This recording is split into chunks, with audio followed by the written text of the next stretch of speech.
to the values that voters have in their districts. All right, Congressman Eric Swalwell, thank you for taking a few minutes and joining us. Appreciate that. Our panel is back with us. David Jolly, John Podhoretz, Jason Johnson. Jason, let me just ask you about, I am interested in that question about Nancy Pelosi because we've seen so many Democrats in districts just like this, Ohio 12 this year. Part of that portfolio is saying, I'm not going to vote for Nancy Pelosi. I'm just thinking ahead. If Democrats get the majority, and it's a slim majority, and you got 20 or 30 candidates who show up in Washington pledging not to vote for Nancy Pelosi, can she be the Democratic leader?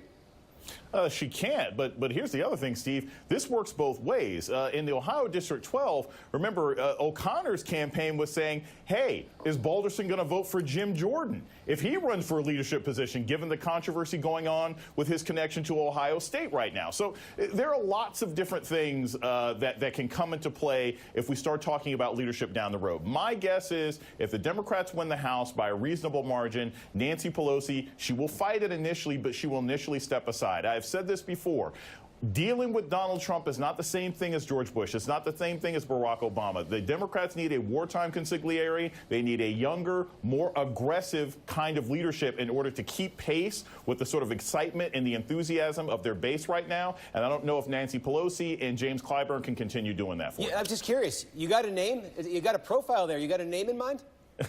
So I've said for a long time, I think Tim Ryan's going to try something. I think Swalwell's going to do something. I think there's several members of the Congressional Black Caucus who are thinking about it right now. I'm fairly confident that the new leadership that you're going to end up with the Democratic Party is going to be a much more diverse leadership than we perhaps have seen in the past. Do you expect Pelosi to be a Democratic leader come January? I question whether Pelosi is a figure as radioactive as other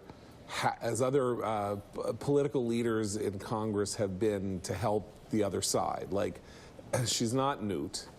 Newt was, very useful. She's not Dole. She's not. So I think the hope of Republicans is that they can somehow threaten Republican voters who might stay home with the possibility that Nancy Pelosi will be Speaker, and a lot of low-information voters will say, who's Nancy Pelosi?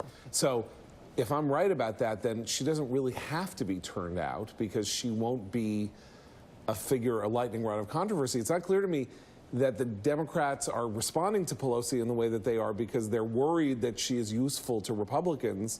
It's more like she's old, she's been there a long time, let people that we're more simpatico with have the job. And I think she was actually a pretty good speaker when she was Speaker, technically speaking. And I'm not sure you should just throw her aside for somebody who was untested in these things. And of course, the whole drama there, Joe Crowley seemed like he was in position if if Pelosi were to step aside. He's not in position anymore, I can tell you that. Jason Johnson, David Jolly, John Podhoretz, thank you all for being with us. Thank you all for staying up late on a very fun election night. And coming up next,